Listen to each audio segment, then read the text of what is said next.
सद्गुरु, क्या आप बता सकते हैं कि जिंदगी का क्या मकसद है? धन्यवाद।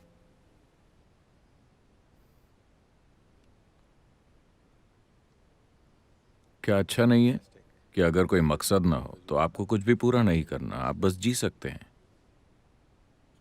हुँ? नहीं, पर आपको एक मकसद चाहिए, और कोई आसान सा मकसद नहीं, बल्कि भगवान का दिया हुआ मकसद। ये बहुत खतरनाक है। लोग जो ये सोचते हैं कि भगवान ने उन्हें मकसद दिया है, वो धरती पर तबाही मचा रहे हैं, है कि नहीं? वो सबसे भयानक काम कर रहे हैं, और हमेशा से ऐसा करते आए हैं। क्योंकि जब आपके पास भगवान का दिया हुआ मकसद है, तो आपका मकसद यहाँ की जिंदगी से ज्यादा अहम बन जाता है। नहीं, जिंदगी अहम है। जिंदगी अहम है। जब मैं कहता हूँ जिंदगी, तो मैं आपके परिवार, आपके काम, आप क्या करते हैं, क्या नहीं करते, आपकी पार्टी वगैरह की बात नहीं कर रहा। मैं उसे जिंदगी नहीं कह रहा। ये जिंदगी है ना?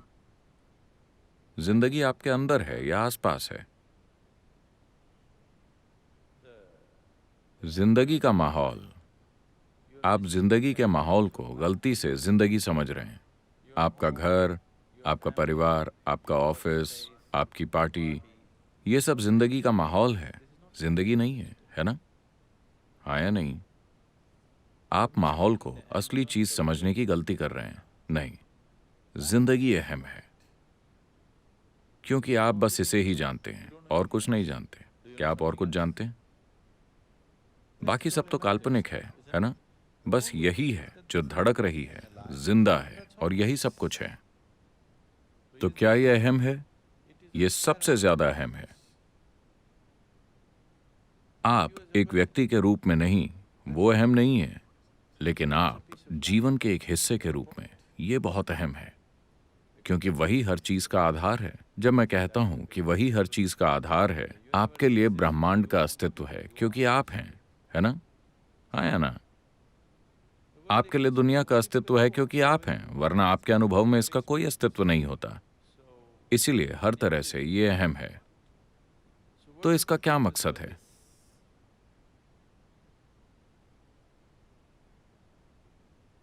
देखिए, अगर आपका कोई मकसद होता और आप उसे पूरा कर लेते, तो उसके बाद आप क्या करते?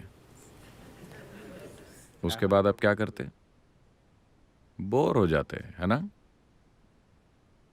बस इतना है कि जीवन इतना जटिल है, और इतने अद्भुत तरीके से जटिल है, कि अगर आप 10,000 सालों तक भी इसे ध्यान से देखते रहे, तो भी आप इसे पूरी तरह नहीं जान पाएंगे। अगर आप लाखों सालों तक इस पर गौर करते रहे, पूरा ध्यान लगाकर, तो भी आप इसे पूरी तरह नहीं जान पाएंगे। ये ऐसा है। क्या इसका कोई मतलब है? जिंदगी की सबसे बड़ी बात यही है कि इसका कोई मतलब नहीं है। This is the greatest aspect of life, that it has no meaning to it and there is no need for it to have a meaning. और इसे मतलब की जरूरत भी नहीं है। ये आपके दिमाग का छोटापन है कि ये मतलब खोजता है, क्योंकि मानसिक तौर पर आप जिंदगी से जुड़ा हुआ महसूस नहीं करते। अगर आपके पास कोई मकसद या मतलब नहीं है, लोग लगातार ऐसे झूठे मकसद बनाने की कोशिश में लगे हुए हैं। अब वो काफी खुश और अच्छे भले थे, अचानक उनकी शादी हो गई। अब दूसरा इंसान मकसद बन गया, फिर उनके बच्चे हो गए। अब वो एक दूसरे से दुखी हो जाते हैं। अब पूरा मकसद ये है कि मैं इस दुख में रुका हूं बच्चों की वजह से। ये इसी तरह चलता रहता है। ये सारी चीजें आप कर रहे हैं और इन्हें जिंदगी का मकसद मान रहे हैं। और क्या भगवान का दिया हुआ कोई मकसद है? अगर भगवान को पता ही ना हो कि आपका अस्तित्व है, तो नहीं, बाय चांस उन्हें पता ना हो, तो इस विशाल ब्रह्मांड में, जहां भगवान को इन अरबों आकाश गंगाओं का निर्माता और मैनेजर माना जाता है, उन सब में ये छोटा सा प्लैनेट और इस शहर में आप, मान लीजिए कि उन्हें पता ही नहीं कि आप हैं, तो क्या करोगे? हो सकता है या नहीं? माफ कीजिए, मैं ऐसी बुरी बातें कर रहा हूं, पर यह हो सकता है कि नहीं? क्या होगा अगर उन्हें पता ही ना हो कि आपका अस्तित्व है? क्या होगा अगर आपके लिए उनके पास कोई प्लान ना हो? मान लीजिए कि उनके पास कोई प्लान नहीं है,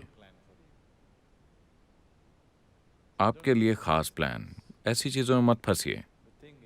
बात यह है कि सृष्टि इस तरह से बनाई गई है कि सृष्टि और उसके निर्माता को अलग नहीं किया जा सकता।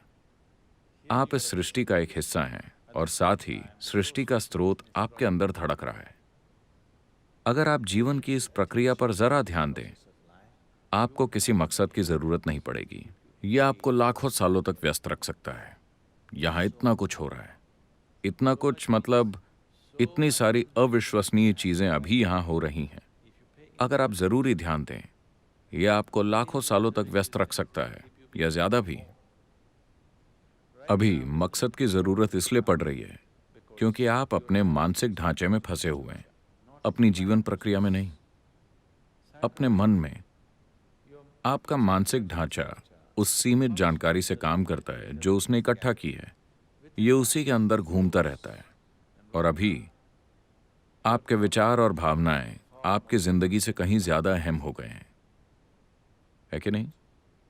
तो इसी वजह से आप मकसद ढूंढ रहे हैं, इस जाल से बाहर निकलने के लिए जो आपने अपने लिए खुद बिछाया है। यह जाल आपने खुद बिछाया है। आप आसानी से इससे बाहर आ सकते हैं। अगर जाल किसी और ने आपके लिए बिछाया होता तो बाहर आना मुश्किल होता, क्योंकि वो जाल इस तरह से बिछाएंगे कि आप उससे बाहर ना निकल सकें, है ना?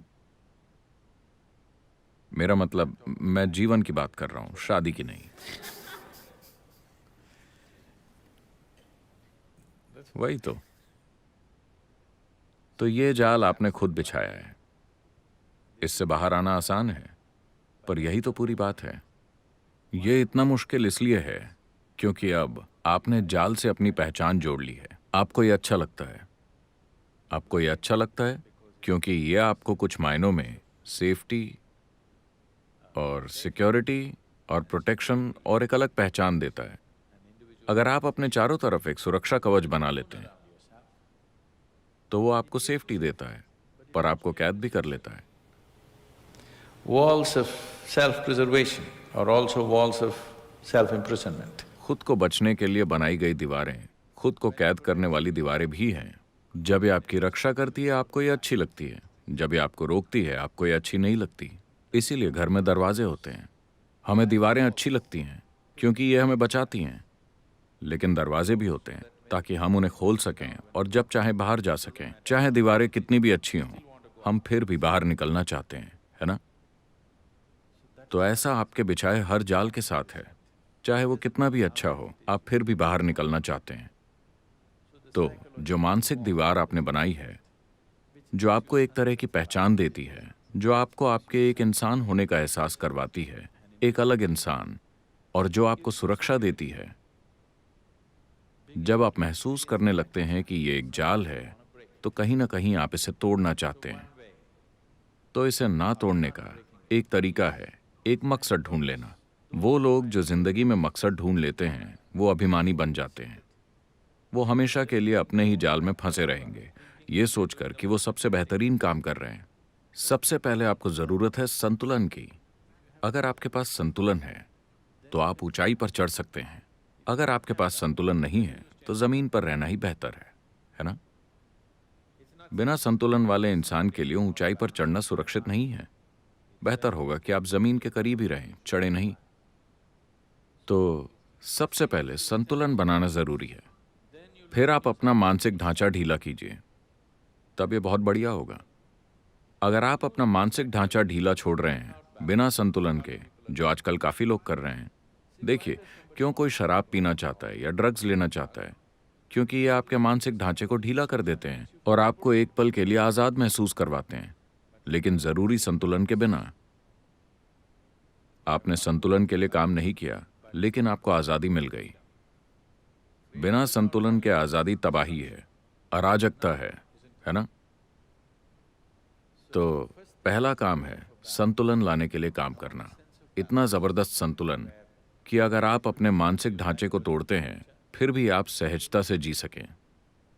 अपने मानसिक ढांचे को तोड़ना एक बहुत ही अहम प्रक्रिया है, क्योंकि ये आपका जाल है, ये आपकी सुरक्षा है, ये आपकी स्थिरता है, लेकिन साथ ही साथ ये आपका जाल भी है, क्योंकि दीवारें बन चुकी हैं, आप सुरक्षित महसूस करते हैं, पर यह आपका जाल भी है। अगर आप अपने जाल को तोड़ते हैं, आप अपनी सुरक्षा भी तोड़ रहे हैं, है ना? आप अपने मकसद को भी तोड़ रहे हैं। आप हर वो चीज तोड़ रहे हैं जो आपके लिए मायने रखती है। तो इसके लिए संतुलन चाहिए। बिना संतुलन के अगर आप इसे तोड़ेंगे तो आप पागल हो जाएंगे।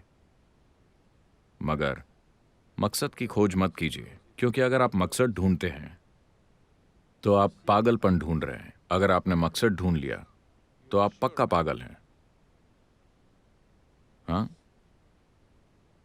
अगर आपको लगता है कि आपने जिंदगी में एक मकसद ढूंढ लिया तो आप पक्का पागल हो गए हैं, क्योंकि सिर्फ पागल लोगों के पास ही मकसद होता है, और लोग जिनके पास मकसद होता है वो कई तरीकों से पागल होते हैं। ये चीजें आप खुद अपने मन में बनाते हैं और विश्वास करते हैं कि ये सच है ना? अभी अपने देश के लिए लड़ना मेरा मकसद है। अभी अगर इसकी जरूरत है तो मैं लड़ूंगा, ये जानते हुए कि ये फालतू का खून खराबा है। हाँ, तब आप सिर्फ उस हद तक लड़ेंगे जितने की जरूरत होगी। अगर आपको लगता है कि यही आपका मकसद है तो आप पूरी दुनिया को तबाह करना चाहेंगे सिर्फ अपने फालतू विश्वास की वजह से, है ना? अगर किसी चीज की जरूरत है तो हम करेंगे जी जान लगाकर। इसके अलावा कोई और मकसद नहीं है। There is no other purpose. The purpose of life is to live and to live totally. जिंदगी का मकसद है जीना, और पूरी तरह से जीना।